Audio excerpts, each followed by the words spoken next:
that he's going to deliver. We find our viewers are more... I understand. So I was just whispering to you while that clip was running that with Forrest Whitaker, great actor, and some other great people in the film. And you were saying, you were whispering to me that Jake is on his game right now. He is. To do that. There's another thing I want to dig into here about that phrase, he's on his game. As an actor, when do you know, I'm talking to you specifically now, when do you know that when you're on your game? Wow. Oh. It's like you hear yourself going, okay, that sucked. Yeah. Okay, well, you know, you're having a conversation. Right. It's a real conversation. I think you just know. Are there moments in your career, though, when you look back and you say, I was on my game in this period? Wow.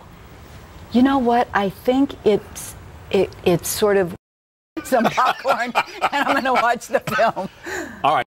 No, Am I off topic? With you. I'm right with you. I mean, I'm right with you. No, but that's kind of that is the idea of the movie, set in this.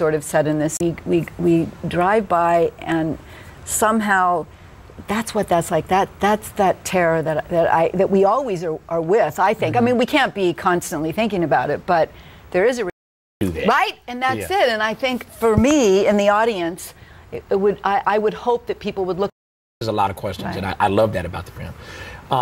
But one of the questions it raises is how we frame in our own lives, how we frame these moral dilemmas that we find ourselves in, and how we figure out what the answers are to these moral conundrums. Exactly. What have you learned in your own life about how you approach these moral dilemmas that you have to make decisions about? Yourself.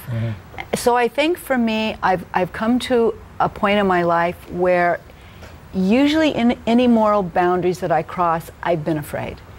That's not an excuse, but I can then sit quietly and go, Rene, you are terrified right now. You're terrified. I wish I weren't terrified, but I'm I was wondering where you were going with that. Denial is a good place to live. Sometimes. But you know, I have to give as they say, it's not just so that we are not human and divine. We're just human. Absolutely. And so because we're human and we're fallible, we make mistakes.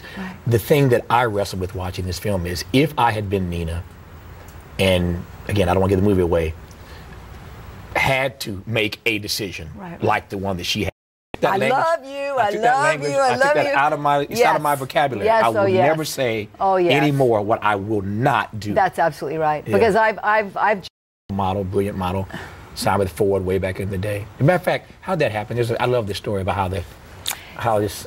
So he was like a father figure to me. I wasn't raised with a dad, and I wouldn't have had the confidence to think I could be a model or an actress. And he got out of his car and he had his wife off toilet paper because you're trying to fit in. It was just a certain point I just couldn't. I couldn't. I think that I mean I would be. It just doesn't. No, right? It doesn't. No, it does not equate. No. I mean I really do have empathy for people. So. See, that's the key thing, though, Rene. Finding your way, whatever that route is. Finding your way to that compassion, that's the hard part. I meet so many people, and again, as you said a moment ago, we're all the sum total of our life's experiences. And I meet so many people who you can clearly, when they bully you and maltreat you at such a young age, that's hard for people to break out of. They grow up with that in them, and it's hard for them to find their way to ever being an empathetic, compassionate individual. No, that you think exists in this film, or you hope exists in this film? Or is that asking too much? Gosh, a message. I don't think. Well, how would Dan answer that question? Wow, I don't know if he. I think more it's the questions.